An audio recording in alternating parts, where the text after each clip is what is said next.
口井擂鼓伫庙宇的信仰当中是一项真重要的元素，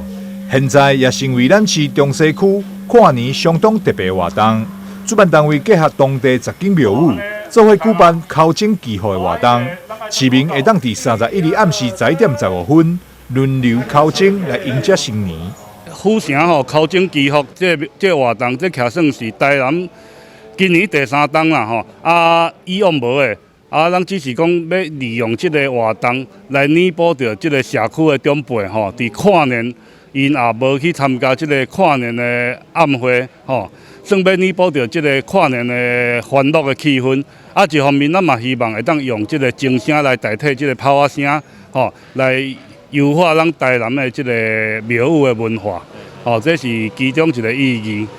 当然嘛希望讲会当邀请大家跨年12月31号暗时11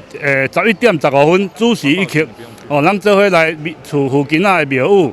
做伙用咱的双手来口井祈福。咱台南市会晓讲迄个众神之都尤其咱中西区咱若假日拢会看到咱大街小巷庙有绕境活动咱台南市民政局跟区公所按102年度开始推动迄个庙会活动的优质化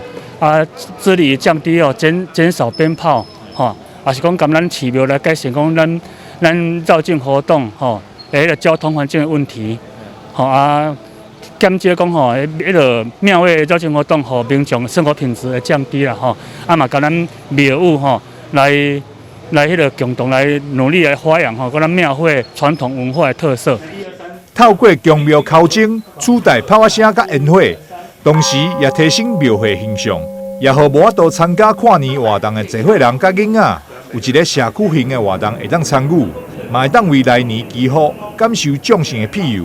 主办单位也准备祈福小礼物，要来送予参与的民众。